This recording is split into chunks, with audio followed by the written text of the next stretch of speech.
Alright, hello everybody, and welcome to another episode of the Arctic Pauper Show. I am your host, as always, Arctic Ghost, and this time around I'm bringing you another version of Red Deck Wins, but this is obviously much different.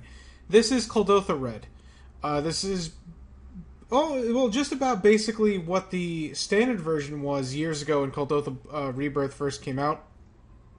I believe that deck had, Mox Opal, Kuldotha Rebirth, Goblin Bushwhacker. I forget the name of the card, but the Summonings card that made XX Elementals with their power toughness equal to the number of lands you sacrificed.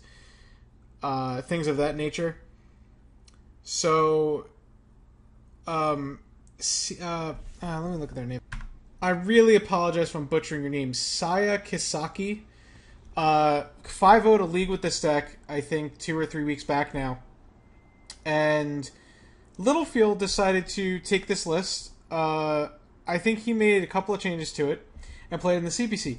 This is his exact version, except, I guess it's not really exact. I changed the sideboard up. He had 4 Pyroblast and 4 Smash Smithereens. I took out a Pyroblast and the Smash Smithereens, went with 3 Gorilla Shaman and 2 Flaring Pain. For those of you who are maybe not budget users in Pauper. For those of you that are, these 3 Gorilla Shamans could easily just be Smash Smithereens, so think of it that way. But I'm going to bring in with Gorilla Shamans. So, what this deck is trying to do, of course, is go Kuldotha Rebirth, get some tokens out, create. It's kind of trying to storm with goblins, and then you either can swing for the win with Goblin Bushwhacker. You have Raid Bombardment to get you there. You have Goblin War Strike to get you a little bit of burn. It's pretty cool.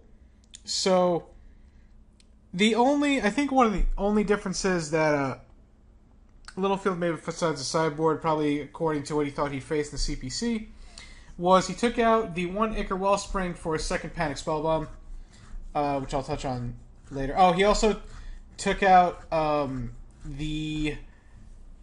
there's a 0 mana 0/3, I think, from Visions that he took out for a 3rd Ornithopter, because Ornithopter flies and Silvok Lifestaff can be equipped to it. I'm assuming that's why he did it anyway.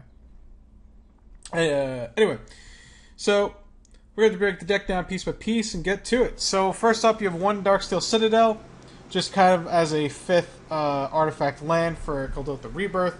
You have 4 Great Furnace for Kuldotha Rebirth, and you have 14 Mountains. Now, before any of you wonder why you're looking at the list, you might be thinking, what the hell is Galvanic Blast? Well, you only have 5, 6, 7, 8, 9, 10 artifacts, and you have 4 Kuldotha Rebirth, which means your artifacts should never stay in play for that long. And you're not cantripping a bunch. You don't have Ichor Wellsprings, you don't have Prophetic Prisms, you don't have 8 artifact lands like you do in Kuldotha Boros. So, Galvanic Blast just isn't consistently enough a 4 damage spell. It is mostly a shock. So that's why. Anyway, moving on, then you have 14 mountains, that's it. That's the mana base. You want all your lands to come into play untapped. I think 19 lands is a bit excessive. But the fact of the matter is, when you want to go turn 1 Great Furnace, sack it with Kuldotha Rebirth, and the perfect number of lands in this deck is 3, you kind of need the extra 19th land, I suppose. But yeah, I would not play Teetering Peaks or Forgotten Cave or any of that crap. You just want all of your lands to come into play untapped, so that's it. Then you got Ornithopter. Ornithopter is pretty good because it's a 0/2 blocker. It has flying, and it's always 0 mana, but of course it can be sacked to Kuldotha Rebirth. The thing is, though, this card also flies and can be pumped by Mogg Raider or can be pumped by Goblin Sledder. So keep that in mind. Looking at Panic Spellbomb, it's great to sack Kuldotha Rebirth because you can just pay 2 red, you get 3 tokens, and you draw a card. Or you can sack this to pay red and draw a card and make one of your opponent's creatures, like Gurmag Angler or Mnemonic Will or something of that sort, not be able to block and get in for tons of damage. So that's why this is actually really good in this type of deck. Looking forward, we have Foundry Street Denizen. You don't really want 4 of them because they're not really that great. You really just want one of them on turn 1, and then past that they kind of suck. They're actually the worst creature in this deck, because Ornithopter can be sacked to Kuldotha Rebirth, or it has flying to be pumped by Mogg Raider. This is actually the worst creature in the deck, which is really surprising. But, You still play a couple of them because if you have one in your opening hand or you draw one on turn 1 or 2, it's still really good. So, of course, you got Goblin Bushwhacker. That's your combo card. Never play less than 4 of these. I wish I could play 8. Then you got 3 Goblin Slitter and 3 Mog Raider. I mean, you really want 6 of these. You could play 4 and 2 or something like that. It really doesn't matter. We just play 3 and 3 because we like them both. That's really what it is. Looking ahead at the bird, you got Lightning Bolt. I shouldn't have to explain this one. The reason why there's only 2 is because you're mostly relying on your creatures to do the damage or the Bombardment to finish them off. Lightning Bolt's just kind of a removal spell that can act as a burn spell. You have 1 Reckless Abandon just because it's 1 mana 4 damage. You can always just sack a token. But you don't really want too many of them. It's better than Fire Blast in this deck because you're not going to have a lot of ways to sack 2 mountains. And having 1 of them is good over the 3rd Lightning Bolt. Then you have Fork Adult the Rebirth, of course, to make some tokens. That's your big thing. You have Goblin Warstrike as just your big, like, oh, I have 6 or 7 goblins on the board. Opponent takes 7. Kill you. That's really what that is. The reason why this wouldn't be good in regular goblins is because on that one, you're not going to have as many goblins because here you're playing 7 token makers just in Dragon Fodder and Krenko's Command alone. So, keep that in mind. Speaking of which, Dragon Fodder and Krenko's Command, just to make tokens. That's all it is. That's all they are, is just to make more tokens. Mogro Marshal, of course, making again another appearance because it is one of the better red creatures to come out in red history for making 2 goblins for the price of 2. And then you can either not pay Echo or just when it dies to a Wrath of God or anything of that sort, you get a 1/1 for free. It seems pretty good.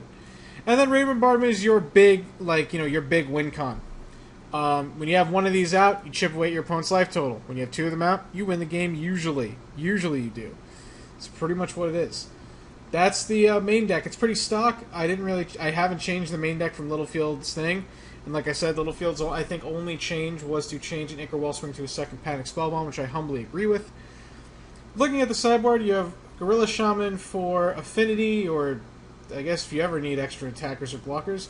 Flaring Pain against Prismatic Strands, Circle Protection, things like that. Pyroblast against blue decks.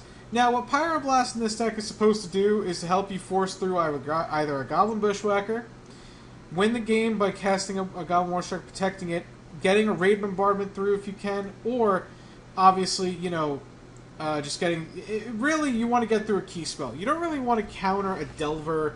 You don't want to counter like a Think Twice or anything like that. What you really want to do is use it to get a key spell through. Usually a Raid Bombardment, a Bushwhacker, a Sledder, a Raider, things of that sort. You have Electrickery against opposing tokens, Boggles,